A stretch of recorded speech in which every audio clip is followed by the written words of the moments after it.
आप राजनीति को जिंदा रखते हैं क्योंकि आपकी दुकान सिर्फ पाकिस्तान से चलती है। जिस दिन हिंदू मुसलमान करना बंद कर दीजिएगा उस दिन एक सीट नहीं जीत पाई। दिल्ली के किसके ऑर्डर थे कि पहलगाम को खोला गया? पुलवामा पे चुनाव लड़ लिए, लेकिन पुलवामा के लोगों, जिन लोगों ने घटना की, जो लोग हमारे भारत में भी गद्दार थे, क्या उनके बारे में कभी इस सदन में चर्चा? जैसे नोटबंदी की नहीं हुई, जीएसटी की नहीं होती, उसकी बात नहीं हुई।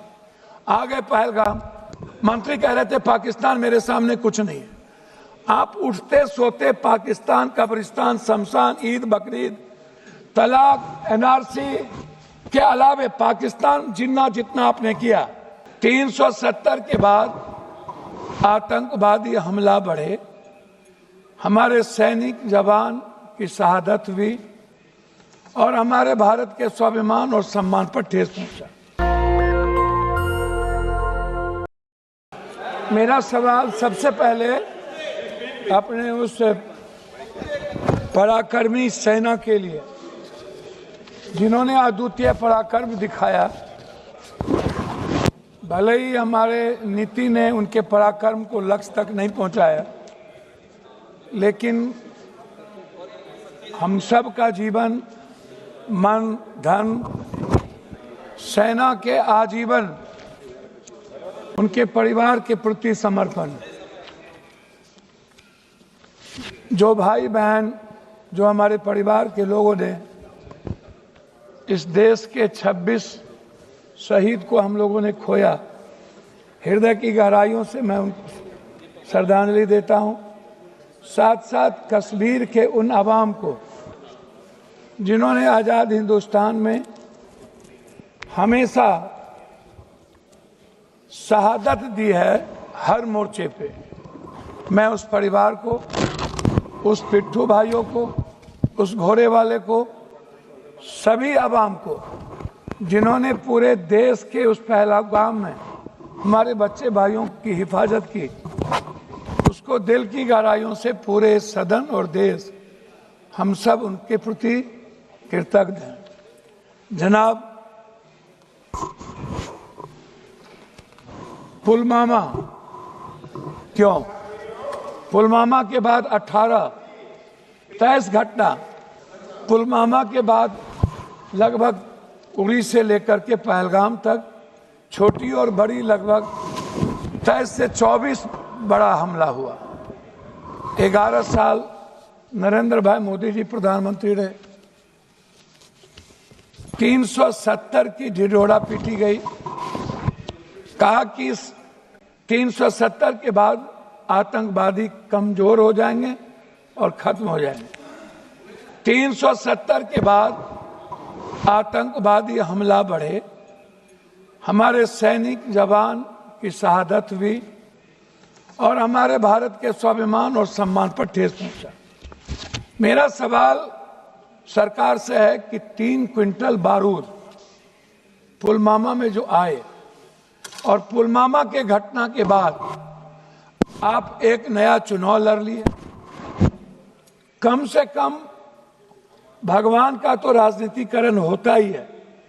इस देश की जब आप राष्ट्रवाद की बात करते हैं तो आपको मानवतावाद को पहले बात करना पड़ेगा। हमारे डिफेंस मिनिस्टर संगच्छध्वम संबद्धध्वम समवो मनांसि जानताम देवा भाग्यम यथा पूर्वे संजानना उपासत समानी वयाकुति समाना हृदया निभा समानो मस्तो नमा यथा वह सुशासन। एक लाइन बोले और लाइन वो भूल गए। और इसी में है भारत की पूरी संस्कृति, पूरी सनातन, पूरी वसुधैव कुटुंब, पूरा सर्वधर्म संभाव और सार्वभौमिकता। इससे हमारा भारत पूरी दुनिया में गौरवान्वित होता है। लेकिन कभी भी हम नेता और हम पार्टी के लोग किसी भी छोटी बड़ी घटना का राजनीतिकरण करते हैं। मुझे दुख इस बात का है कि हम संविधान के स्वरण की बात नहीं कर पाते। हम संविधान की बात में जब आते हैं तो हम वन जस्टिस की बात नहीं होती। मानवर, मैं आपसे उस 3 क्विंटल बारूद के बारे में यह देश जानना चाहता है कि उसके बाद क्या हुआ। पुलवामा पे चुनाव लड़ लिए, लेकिन पुलवामा के लोगों, जिन लोगों ने घटना की, जो लोग हमारे भारत में भी गद्दार थे, क्या उनके बारे में कभी इस सदन में चर्चा, जैसे नोटबंदी की नहीं हुई, जीएसटी की नहीं होती, उसकी बात नहीं हुई। आ गए पहलगाम। आप इंटेलिजेंस फेल्योर की बात हम करते हैं, पुलवामा में भी इंटेलिजेंस फेल्योर था। आप, हमारे सैनिक को सब कुछ पता था, आपने उसको दबाने का प्रयास किया।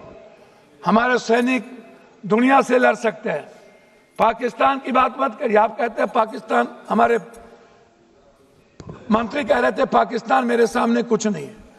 आप उठते सोते पाकिस्तान, कब्रिस्तान, शमशान, ईद, बकरीद, तलाक, एनआरसी के अलावे पाकिस्तान जितना आपने किया, उतना हम सनातन कर लिए होते तो हमारी किस्मत चमक गई।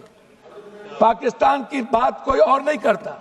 पाकिस्तान की बात करके आप राजनीति को जिंदा रखते हैं, क्योंकि आपकी दुकान सिर्फ पाकिस्तान से चलती है।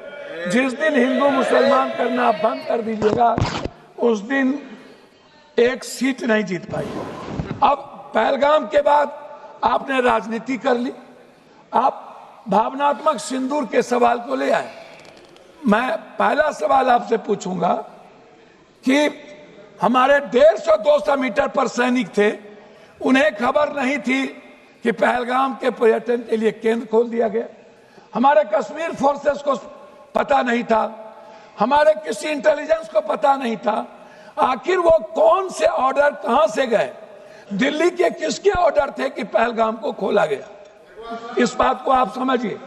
ये बात सभापति महोदय, सबसे महत्वपूर्ण है ये जानना कि इंटेलिजेंस किसके साथ है। इंटेलिजेंस क्या गृह मंत्री जी देखते हैं? क्या गृह मंत्री जी को किसी बात की जानकारी नहीं थी?